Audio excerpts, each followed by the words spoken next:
My name is Dylan Forbes, pronouns he, him, his. And today we're here to talk about media literacy.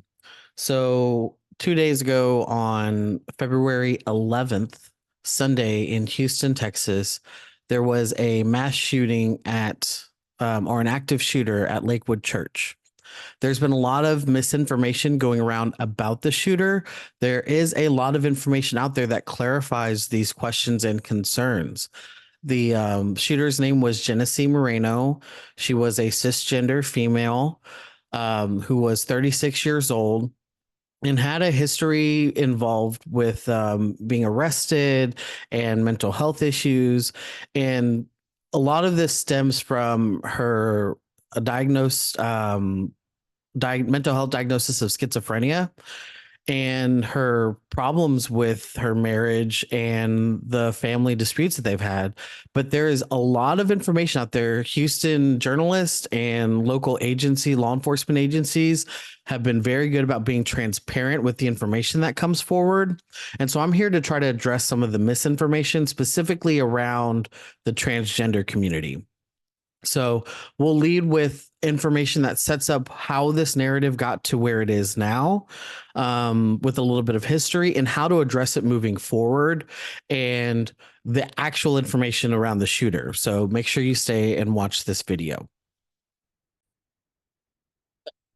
There is a history of after there's a shooting, like right after, there are stories coming out saying that the shooter is transgender. Now, this has been happening for a while now. And this was put on my radar by a close friend of mine as to where that started.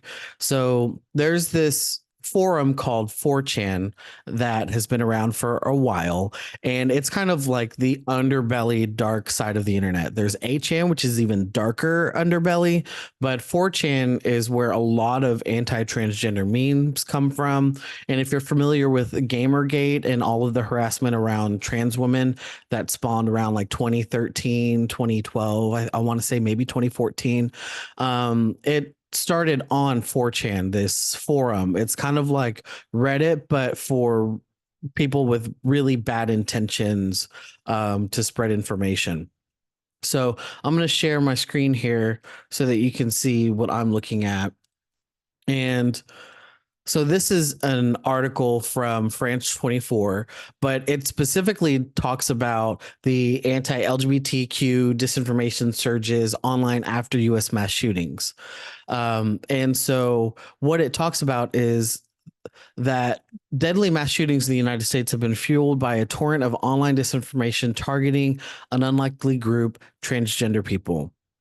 Before police identify a gunman who killed 5 people Monday, and this is from 2003, Monday in a bank in Louisville, Kentucky, users on the fringe internet forum 4chan speculated that the shooter was transgender. So they've been spewing this narrative for a while. Why do they choose the trans community? Well, the trans community is a marginalized group that makes up assumed to be 1 to 5% of the population. And there's a lot of hate about trans people. Now, we experience this because statistically speaking, one person in the general public has like a 90% chance of knowing someone who's gay or lesbian. And so that's 90% of the general public know someone personally who's gay or lesbian.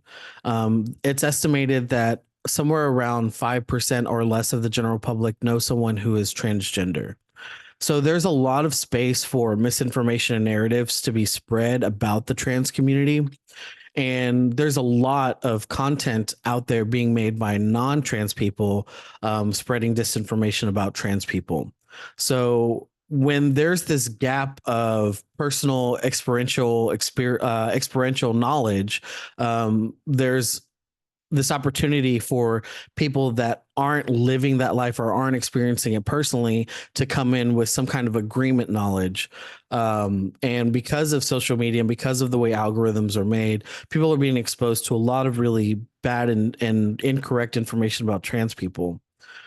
So these users that are extremely transphobic and dislike trans people have decided to target the trans community once there's a mass shooting. They know that one, the general public doesn't know a lot about trans people, so they can sensationalize about it. And two, I mean, that person is deceased. Now it's going to be on law enforcement agencies and journalists to come with facts that this person was not transgender. And that generally doesn't happen all the time. Sometimes you'll get it from friends and family members that'll come out and say, hey, that person wasn't trans. They just like they were a cis person, cisgender, and they weren't a part of this. But that often is not the case. So now, all right, let's see. How do we handle mass violence and rumors about their identity? So this is a really important part of this puzzle. And so let's talk about it. We have to combat stereotypes, challenging stereotypes and misconceptions about transgender individuals, and our messaging emphasize that being transgender does not inherently correlate with violent behavior, and most transgender people are law-abiding citizens. Emphasize empathy and support, express empathy for victims and their families. This part really gets me because I remember during a lot of the mass shootings, some people who use mass violence to spread their story. The news media used to say like we're not going to share their photo, or we're only going to talk about their photo or name briefly for transparency, but we want to focus on the victims. We want to focus on the victims. The narrative isn't about this person trying to achieve their goal through violence. We want to focus on the people that have been hurt, the people that have to pick up the pieces now and continue their lives after this traumatic event. But for some reason, that isn't the case with this current incident. This person's narrative is everywhere, and I understand that the public are curious, but the misinformation isn't being addressed. And so let's get back to the slides. Expressing empathy for victims and their family, as well as the broader transgender community, which may face increased scrutiny or discrimination following the shooting. Offer support resources for those affected. Address bias and discrimination. Acknowledge and address any bias or discrimination directed towards transgender individuals in the aftermath of the shooting. Advocate for inclusivity, understanding, and support for all communities affected by the tragedy. All right, moving on. Stick to the facts. Stick to the facts. Provide factual information about the individual's identity, including their transgender status, if confirmed by reliable sources. Avoid speculation or assumption. There is a lot of speculation and a lot of assumptions, and we're going to go on to the facts straight from the family and straight from HPD. Avoid sensationalism. Refrain from sensationalizing the individual's transgender status or using it to create fear or stigma. Focus on the facts of the case and broader context of the mass shooting or mass event of violence. Respect privacy. Respect the individual's privacy and avoid unnecessary intrusion into their personal life or identity. Do not disclose irrelevant details or engage in unnecessary speculation. Contextualize appropriately. Provide context and perspective on the factors contributing to the shooting, including mental health, access to firearms, and social influences. Avoid oversimplifying complex issues or attributing the shooting solely to the individual's transgender status. So this, I think, sticking to the facts is where we're currently messing up here in Houston regarding this Lakewood shooting. The facts are out there. They're readily apparent. They're readily available. And so I'll be sharing some of that here in a minute. But, let's talk about the way information travels. When something happens, it's shocking. It can cause a lot of past feelings. I mean, in Texas alone, 2,100 people a year are murdered. And so there's a lot of people that have personal experience with gun violence. And so it can bring up a lot of feelings. But one thing that is important is when we see this disinformation, when people started sharing right away on Instagram and Facebook that the shooter was transgender, there were some people in the comments saying, I'm going to wait for an official report. I'm going to wait for something that's vetted and double checked, because there's a lot of speculation, but there's a lot of information that we don't have as the public, while police investigations are going on. And so I think that that's really important. And oh man, the way information travels and the way algorithms are set up, like misinformation, disinformation, and propaganda against trans people is rampant. So it's everywhere, and it unfortunately it takes people having to say, "Hey, don't share this information." But that's not going to stop them, because disinformation engages that part of the brain that gets that like fight or flight response and gets like satisfied through I'm learning new information. But you're learning new bad information that's targeting one community, that's fueling hate and propaganda and damaging like the general consensus of what, like, trans people just trying to exist, so it's really important for you to use that critical thinking when you're going through any kind of media consumption after an event like this. Okay, so here we have the HPD press conference that was held yesterday on the 12th. And let's hear what they have to say specifically regarding the shooter. Okay. Is identified by driver's license as Genesee Moreno, 36 years old, Hispanic female. There are some discrepancies. We do have reports she used multiple aliases, including Jeffrey Escalante. So she has utilized both male and female names, but through all of our investigation to this point, talking with individuals, interviews, documents, Houston Police Department reports, she has been identified this entire time as female, she, her, and so we are identifying her as Genesee Moreno, Hispanic female. Okay, so you hear it there from, let's see, HPD Homicide Commander Christopher Hassig, Hassig. Genesee Moreno was a cisgender woman, which means Genesee Moreno was born and assigned sex female at birth. Okay. Genesee Moreno's gender identity was female.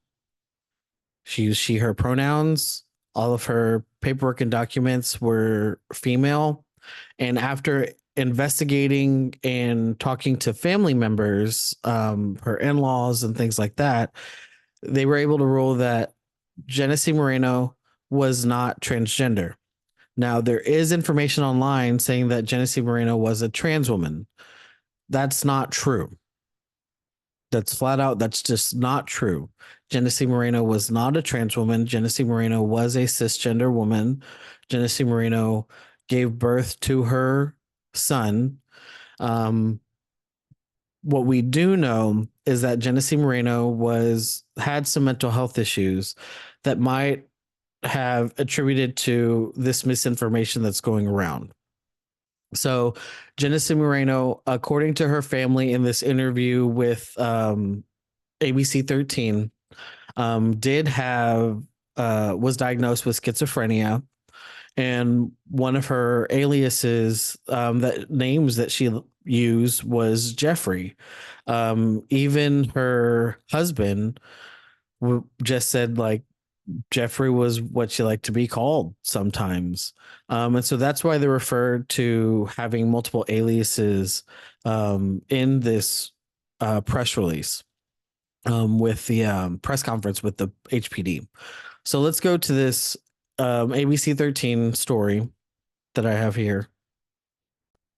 And so we're just going to read the whole thing together because, like I said, media literacy is not achievable for everyone, and some people are not going to read this stuff because it also addresses the issues, like they're saying that this was an anti-Semitic attack, and her mother-in-law, who was a rabbi, said very clearly this was an attack on Jewish people.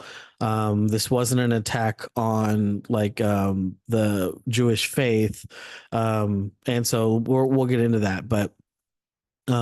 So the system failed Lakewood suspect's son, who was shot in the head, family friend claims. This story was released Monday at 10:24 p.m. By the time Genesee Moreno walked into Lakewood Church on Sunday afternoon and opened fire, she already had left a trail of police encounters, courts records, and social media posts. Her her estranged family, I guess, would say this would raise red flags. Moreno, 36 years old, first arrested on misdemeanor charges back in 2005. Over the next 19 years, she had semi regular contact with law enforcement. Charges range from forgery to assault to theft. Her last arrest before church shooting in 2022 by the Katy Police Department. Court records show officers found two weapons in her car during a traffic stop. She served 2 days in jail and authorities destroyed the guns. Still, ABC 13 confirmed she could legally obtain at least one gun in December of 2023. While her criminal charges came and went on the civil side, records would show that Moreno had a long history of dealing with mental illness. Moreno's husband painted a troubling picture in divorce records obtained by ABC 13 in Harris and Montgomery counties. Enrique Carranza wrote that he and Moreno met in 2015 when they both worked at Spaghetti Warehouse in downtown Houston. He noted that she became abusive soon after they're married.